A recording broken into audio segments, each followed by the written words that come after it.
بسم اللہ الرحمن الرحیم۔ السلام علیکم ناظرین، حافظ محمد اجمل چینل ٹیبل ٹاک میں آپ سے مخاطب ہے۔ ہم بد ہضمی کے بارے میں بات کر رہے تھے، آج ہم اس سلسلے میں بات کو مزید آگے بڑھائیں گے۔ سب سے پہلے ہم آج اس کے اسباب پر غور کریں گے کہ اس کے اسباب کیا ہو سکتے ہیں۔ ویسے اس کی تو بہت ساری وجوہات ہو سکتی ہیں، کوئی ایک وجہ اس کی نہیں ہو سکتی، تاہم اس کے عام اسباب پر غور کریں تو ان میں سب سے پہلے کھانے پینے کے اندر لاپرواہی، ثقیل، چکنائی والی اور بھاری غذاؤں کا استعمال کرنا، غذا کو اچھی طرح چبا کر نہ کھانا، جلد لقمے کھانا۔ جیسے ہمارے لوگوں کو اکثر جو ہے وہ جب کھانے پر بیٹھتے ہیں تو جلدی ہوتی ہے کھانا ختم کرنے کی، کام پر جانے کی، وہ جلدی سے جلدی کھانا ختم کرنے کی کوشش کرتے ہیں، تو یہ وجہ اس کی بڑی اہم ہوتی ہے۔ اس کے علاوہ معدے کا کمزور ہونا،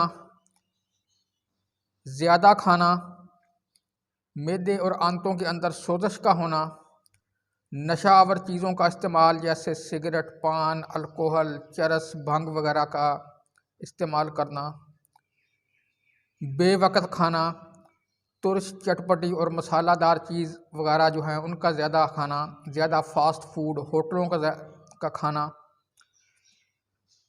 چائے، قہوہ وغیرہ ان کا زیادہ استعمال کرنا۔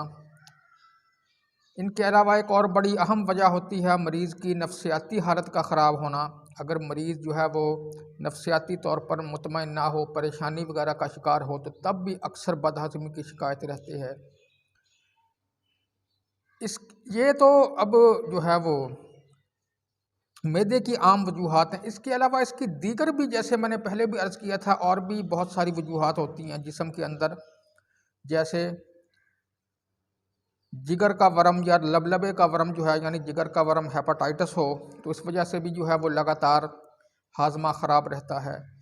معدے کے اندر کینسر یا السر کا پیدا ہونا، اس وقت پہ شروع میں مریض جو ہے وہ لگاتار بد ہضمی کا شکار رہتا ہے، جو کہ کسی دوائی سے ٹھیک نہیں ہوتی۔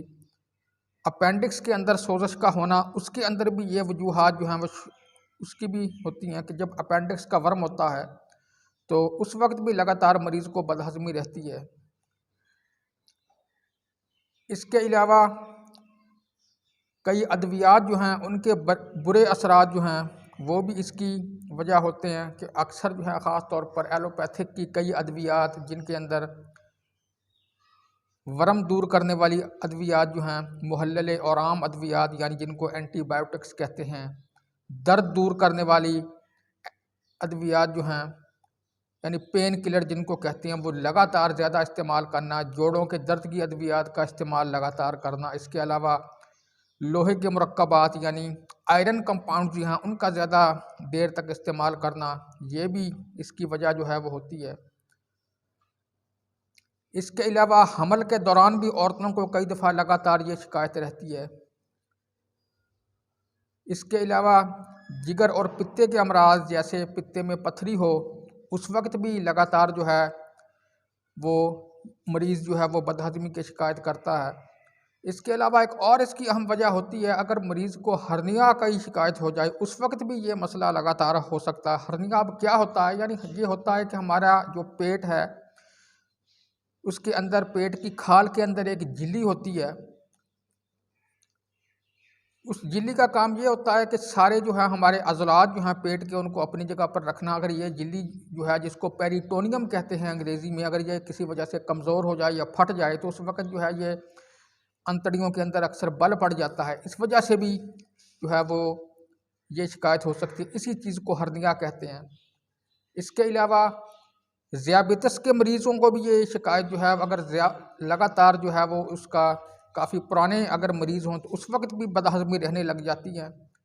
ہماری گردن کے اندر ایک غدود ہوتا ہے جس کو غدہ درقیہ یا تھائرائیڈ گلینڈ کہتے ہیں، اس کے اگر اندر جو ہے وہ گلڑ وغیرہ پیدا ہو جائے یا اس کے اندر سوزش آ جائے، تب بھی جو ہے وہ مریض جو ہے وہ لگاتار بد ہضمی کی شکایت جو ہے وہ کرنے لگ جاتا ہے۔ تو یہ اس کی جو ہے وہ عام وجوہات تھیں۔ تو پیٹ کے علاوہ، معدے کے علاوہ دیگر وجوہات جو ہیں ان کو بھی جو ہے وہ ذہن میں رکھنا چاہیے۔ تو تب ہی ہم جو ہے وہ اس کا صحیح علاج کر سکتے ہیں۔ اس کے بارے میں ہم جو ہے وہ اس کی علامات اور اس کے جو علاج اور پرہیز کے بارے میں ہم اگلی قسط میں آپ کو بتائیں۔